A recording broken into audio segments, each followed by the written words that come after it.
Hello students. Last class में हमने discuss किया था सेल वॉल के बारे में, न्यूक्लियस के बारे में, सेल मेम्ब्रेन के बारे में हमने डिस्कस किया था। और आज की जो क्लास होगी उसमें हम cytoplasm, mitochondria and endoplasmic reticulum के बारे में पढ़ने वाले हैं कि कैसे कैसे अपनी फंक्शनिंग करते हैं, कहाँ कहाँ ये प्रेजेंट है सेल के अंदर। वो हमें डिस्कस करना है आज की क्लास में। तो हम स्टार्ट करते हैं साइटोप्लाज्म से। तो साइटोप्लाज्म जो फ्लूइडी मैट्रिक्स प्रेजेंट होता है सेल के अंदर, उसको हम क्या बोलते हैं? साइटोप्लाज्म। साइटोप्लाज्म में वो मेनली दो जोन से मिलकर बना हुआ है, एंडोप्लाज्म एंड एक्टोप्लाज्म। एक्टोप्लाज्म ये दो जोन है, इन दोनों से मिलकर जो साइटोप्लाज्म है ये बना हुआ है। मान लो हमारे पास ये कोई एक सेल है, ये हमारा न्यूक्लियस प्रेजेंट है। तो जो सेल मेम्ब्रेन है, सेल मेम्ब्रेन के बिल्कुल पास वाला जो हिस्सा है, इसके अंदर प्रेजेंट होता है एक्टोप्लाज्म। जो सेल मेम्ब्रेन के अंदर वाला जो हिस्सा है, इसमें प्रेजेंट होता है एक्टोप्लाज्म।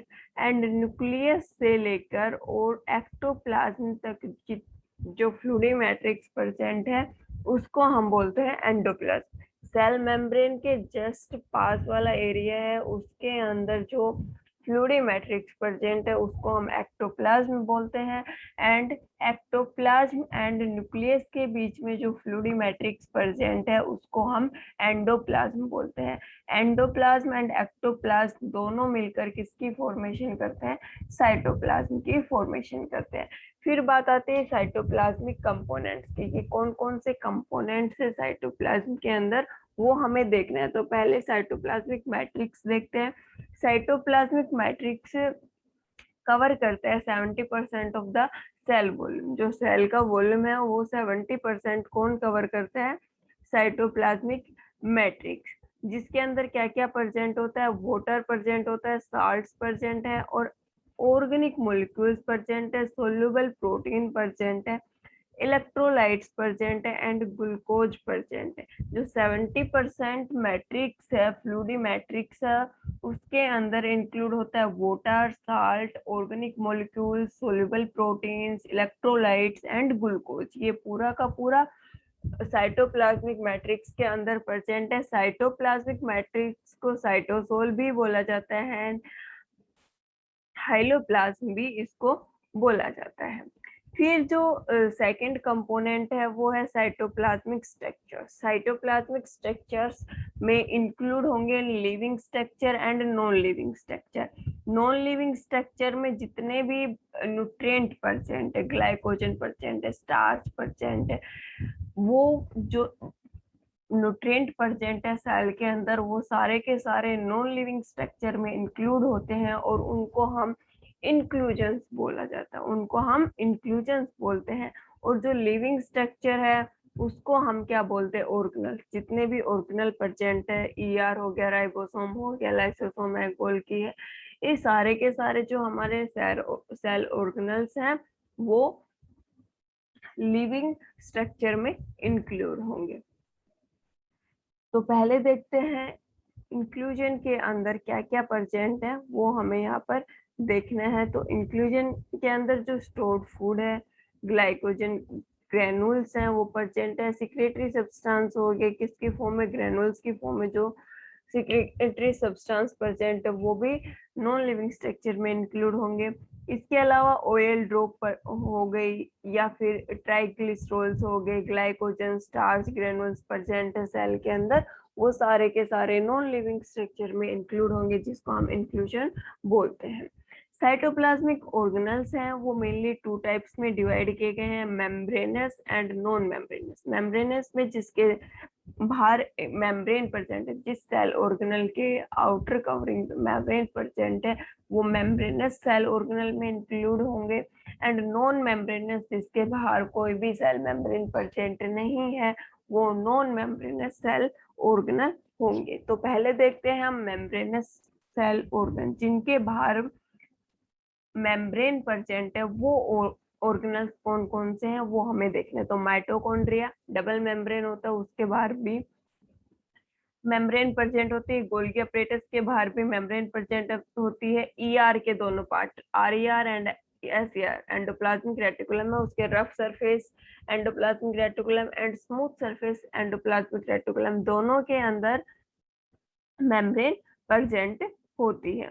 इसके साथ ही जो सिक्रेटरी ग्रेनुल्स होते हैं, वेसिकल्स जिसको हम बोलते हैं, उनके अंदर भी मेम्ब्रेन प्रेजेंट है। लाइसोसोम में मेम्ब्रेन प्रेजेंट होती है, स्फेरोसोम्स में भी मेम्ब्रेन प्रेजेंट होती है। माइक्रोबॉडीज, प्रोक्सिसोम एंड ग्लाइक्सिसोम्स प्रेजेंट है, उनके अंदर भी मेम्ब्रेन प्रेजेंट होती है। तो ये हो गए हमारे मेम्ब्रेनस ऑर्गन जिनके बाहर आउटर कवरिंग पे मेम्ब्रेन प्रेजेंट है, वो सारे के सारे ऑर्गेनल्स ये हैं।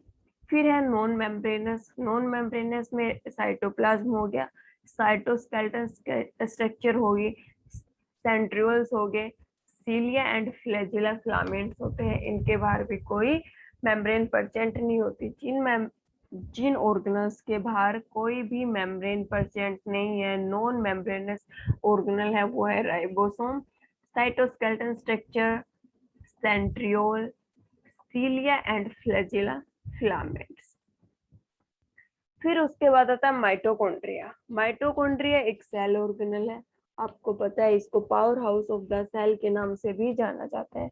तो आज हमें इसकी कंप्लीट डिटेल्स पढ़ने की, इसका फंक्शन क्या है, इसको नाम किसने दिया, इसके नाम का मतलब क्या है, किस टाइप की इसकी स्ट्रक्चर है, कैसे कैसे ये काम करता है, पूरा हमें यहाँ पे पढ़ना है। तो माइटोकॉन्ड्रिया ये एक ग्रीक वर्ड है जिसका मतलब है mitos means thread and chondrion means granule.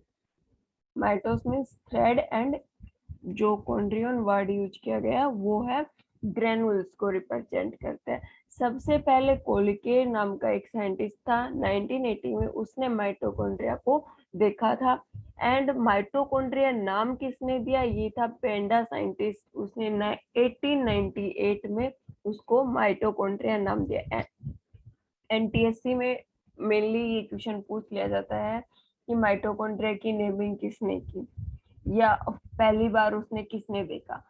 Site of respiration पे उसको रिकॉग्नाइज किसने किया कि रेस्पिरेटरी जो साइट है वहां पे माइटोकॉन्ड्रिया का एक बहुत इंपॉर्टेंट रोल है एनर्जी स्टोरेज में, वो रिकॉग्नाइज किसने किया। ये power house of the cell, ये नाम किसने दिया, ये निकनेम किसने दिया माइटोकॉन्ड्रिया को। तो ये एनटीएससी के पॉइंट ऑफ व्यू से देखे तो उसके लिए ये चीजें इम्पोर्टेंट है। साइट ऑफ रेस्पिरेशन पे फर्स्ट टाइम रिकॉग्नाइज किया था किंग्सबरी, और उसके साथ उसके कुछ और कोवर्कर्स थे, जो मतलब साथ ही टीम वर्क था उनका। 1948 में ये चीज उन्होंने रिकॉग्नाइज की थी कि साइट ऑफ रेस्पिरेशन पे माइटोकॉन्ड्रिया का बहुत ही ज्यादा इंपॉर्टेंट रोल है। वो वहाँ पे जो एटीपी प्रोड्यूस हो रही है, एनर्जी प्रोड्यूस हो रही है, उसको स्टोर करने का काम करता है। और हर एक सेल ऑर्गन, हर एक बॉडी पार्ट को जहाँ भी एनर्जी की रिक्वायरमेंट है वहां पे एनर्जी की सप्लाई करता है। हैगी ब्लूम एक साइंटिस्ट था, उसने इसको निकनेम दिया था power house of the cell, क्योंकि पावर हाउस एनर्जी प्रोवाइड कर रहा है, इसलिए इसको बोला गया पावर हाउस। एनर्जी को स्टोर भी कर रहा है और सेल को एनर्जी प्रोवाइड भी कर रहा है, पूरी बॉडी के पास एनर्जी सप्लाई कर रहा है, तो इसलिए इसको बोला जाता है power house of the cell. यहाँ से भी क्वेश्चन पूछ लिया जाता है कि which cell organelle is known as the power house of the cell, या फिर निकनेम ऑफ द माइटोकॉन्ड्रिया। जो माइटोकॉन्ड्रिया होता है इसके पास सेल्फ रेप्लिकेटिंग प्रॉपर्टी भी होती है, ये खुद से रेप्लिकेट कर सकता है क्योंकि इसके पास खुद का डीएनए प्रेजेंट होता है, अपनी कॉपी खुद बना सकता है। माइटोकॉन्ड्रिया अपनी कॉपी खुद बना सकता है, ये रेप्लिकेट कर सकता है क्योंकि इसके पास खुद का डीएनए प्रेजेंट होता है। ये एक स्फेरिकल फिलामेंटस ऑर्गेनल है, 5 to 10 माइक्रोमीटर वाइड होता है। कहाँ पे कितने नंबर ऑफ माइटोकॉन्ड्रिया प्रेजेंट है, एक सेल में कितने माइटोकॉन्ड्रिया प्रेजेंट है, ये डिपेंड करेगा कि उस सेल को कितनी एनर्जी की रिक्वायरमेंट है। एक सेल में कितने माइटोकॉन्ड्रिया प्रेजेंट है वो डिपेंड करता है कि कितनी एनर्जी उस सेल को चाहिए। Cell to cell number vary करते हैं माइटोकॉन्ड्रिया के। मान लो रेस्पिरेटरी साइट है, वहां पे एनर्जी प्रोडक्शन भी हो रहा है, वहां पे स्टोरेज का काम, तो वहां पे ज्यादा माइटोकॉन्ड्रिया प्रेजेंट होंगे। लीवर सेल है, उसके पास भी जो माइटोकॉन्ड्रिया है वो ज्यादा प्रेजेंट होंगे, क्योंकि वहां पे लीवर सेल्स, लीवर में जो हमारी पूरी की पूरी फंक्शनिंग हो चलती है, तो वहां पे एनर्जी की रिक्वायरमेंट ज्यादा होती है। लिम्फोसाइट्स में कुछ एक एनर्जी की रिक्वायरमेंट कम होती है, तो माइटोकॉन्ड्रिया के नंबर भी कम माइटोकॉन्ड्रिया वहां पे प्रेजेंट होंगे। तो सेल टू सेल ये वेरी करेगा कि किस सेल को एनर्जी की ज्यादा रिक्वायरमेंट है। जहां पे एनर्जी की ज्यादा रिक्वायरमेंट है वहां पे ज्यादा माइटोकॉन्ड्रिया प्रेजेंट होते हैं। यूकैरियोटिक सेल्स का बता रखा है कि अबाउट 200 माइटोकॉन्ड्रिया प्रेजेंट होते हैं यूकैरियोटिक सेल्स में। और माइटोकॉन्ड्रिया को cellular power house, power plant बोला जाता है, क्योंकि इसका जो प्राइमरी फंक्शन है वो क्या है, generate energy and storage of energy in the form of ATP. ATP की फॉर्म में ये एनर्जी को स्टोर करता है। एडिनोसाइन ट्राइफॉस्फेट की फॉर्म में ये एनर्जी को स्टोर करता है। इसको power house of the cell भी बोला जाता है। फिर बात करें हम इसकी स्ट्रक्चर की, तो स्ट्रक्चर है वो लिपिड बाइलेयर प्रोटीन मेम्ब्रेन है। इसकी जो आउटर कवरिंग है वो लिपिड बाइलेयर प्रोटीन, और दो मेम्ब्रेन में डिवाइड किया गया, डबल मेम्ब्रेन स्ट्रक्चर है, outer membrane and inner membrane. इसके अंदर एंजाइम्स है वो अटैच होते हैं साथ में। इसके मैट्रिक्स के अंदर डीएनए प्रेजेंट होता है। मैंने बताया कि सेल्फ रेप्लिकेटिंग प्रोसेस है, तो डीएनए भी प्रेजेंट होता है, और इसके साथ में हर एक जो सेल ऑर्गेनल को न्यूट्रिएंट्स प्रेजेंट है वो इसके मैट्रिक्स के अंदर प्रेजेंट है। इसकी स्ट्रक्चर हम देख लेते हैं। इस टाइप की कुछ एक इसकी स्ट्रक्चर होती है, जो ये फोल्डिंग लाइक स्ट्रक्चर इसको सिस्टर ने बोलते हैं। ये इसका मैट्रिक्स है। मैट्रिक्स के अंदर nutrients and DNA molecules present होते हैं। ये इसकी इनर मेम्ब्रेन होती है, ये इसकी आउटर मेम्ब्रेन होती है। फंक्शन क्या है माइटोकॉन्ड्रिया का, formation of ATP by the process of oxidative phosphorylation process. Energy producing reaction take place on the sister. जो ये सिस्टरने वाला पार्ट है, यहाँ पे एनर्जी प्रोड्यूसिंग प्रोसेस है वो चलती रहती है। ग्लाइकोलाइसिस जो कि मेन रेस्पिरेटरी साइट है, वहां पे ये काम करता है। जो एनर्जी प्रोड्यूस हो रही है उसको स्टोर करने का काम कर रहा है। और जो हर एक सेल है उसको एनर्जी प्रोवाइड करेगा। Electron carry ultimately transfer across the electron transport change which situated across the inner mitochondrial membrane. Electrons का ट्रांसफर हो रहा है, तो वो भी कौन कर रहा है, ट्रांसफर ऑफ इलेक्ट्रॉन्स, जो कि इलेक्ट्रॉन ट्रांसपोर्ट चेन के द्वारा कहाँ पे, माइटोकॉन्ड्रिया के द्वारा होता है। तो इसका एक मेन फंक्शन है ओवरऑल कि एटीपी को प्रोड्यूस कर रहा है, एटीपी को स्टोर कर रहा है। फिर बात करते हैं हम एंडोप्लाज्मिक रेटिकुलम के बारे में। शॉर्ट फॉर्म में हम इसको ईआर भी बोल देते हैं, एंडोप्लाज्मिक रेटिकुलम। एल्बर्ट कुलर्डे ने फर्स्टली ईआर ऑर्गेनल को डिस्कवर किया था, जो कि एक ट्यूबलेस वेसिकल एंड सिस्टर्न की इंटरकनेक्टेड नेटवर्क है। देखो इस टाइप की स्ट्रक्चर है। जो हमारा न्यूक्लियस है उसके जस्ट आउटसाइड में जो स्ट्रक्चर प्रेजेंट है उसको हम ईआर बोलते हैं। ईआर है वो मेनली टू टाइप्स में डिवाइड किया गया है, smooth ER and rough ER. Smooth ER पे राइबोसोम अब्सेंट होते हैं एंड रफ ईआर पे राइबोसोम प्रेजेंट होते हैं। ये अभी हमें पढ़ना है।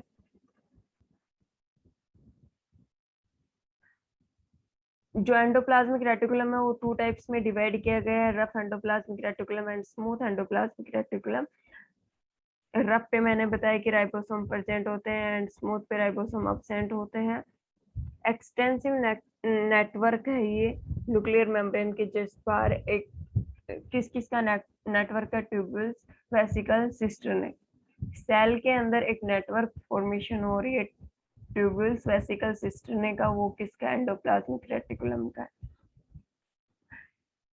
जो आरईआर है उसके साथ राइबोसोम अटैच होंगे आउटर सरफेस पे, and SER smooth endoplasmic reticulum है उस पे राइबोसोम अब्सेंट होते हैं। जो एंडोप्लाज्मिक रेटिकुलम है उसके फंक्शन क्या हो जाएंगे, राइबोसोम प्रेजेंट है, हमने पढ़ा रफ ईआर पे, राइबोसोम प्रेजेंट है, तो राइबोसोम क्या करते हैं, प्रोटीन की सिंथेसिस करते हैं, प्रोटीन सिंथेसिस में हेल्प किया जाता है, protein factory of the cell भी बोला जाता है राइबोसोम का, आगे हम उसको डिस्कस करेंगे। तो रफ ईआर के ऊपर राइबोसोम प्रेजेंट है, तो प्रोटीन सिंथेसिस में ईआर हेल्प करते हैं, एंड स्मूथ ईआर जो एसईआर है वो लिपिड सिंथेसिस में हेल्प करता है। प्रोटीन एंड लिपिड सिंथेसिस दोनों के दोनों कहाँ पे हो रही है, एंडोप्लाज्मिक रेटिकुलम है उसके सेल मेम्ब्रेन में ये दोनों प्रोसेस चलती है। इसके अलावा जब कहीं पे सेल मेम्ब्रेन है वो डैमेज हो जाती है, तो हमें पता है cell membrane lipid and protein से बनी हुई है, जो हमारी सेल मेम्ब्रेन है वो लिपिड एंड प्रोटीन से बनी हुई है, उसमें कोई डैमेज हो जाता है तो उसको रिपेयर करने का काम भी कौन करता है, एंडोप्लाज्मिक रेटिकुलम उसको रिपेयर करने का काम करता है। जहां जहां भी प्रोटीन एंड लिपिड की जरूरत पड़ेगी, जिस भी सेल ऑर्गेनल को, वहां पे उसकी सप्लाई भी करेगा। साइटोप्लाज्म की जो इंटरनल स्ट्रक्चर है उसको सपोर्ट करता है।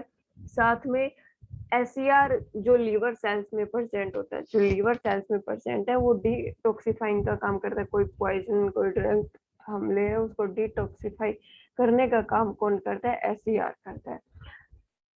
एसईआर एंड आरईआर में डिफरेंस क्या क्या हो जाएंगे, राइबोसोम, एसईआर में राइबोसोम अब्सेंट होते हैं, आरईआर में राइबोसोम प्रेजेंट होते हैं। ये सिंथेसिस करेगा लिपिड एंड स्टेरॉइड्स की, ये प्रोटीन की सिंथेसिस करता है, इसके अंदर वेसिकल एंड ट्यूबल्स प्रेजेंट होते हैं, और आरईआर में सिस्टर्ने प्रेजेंट होते हैं। ये देखिए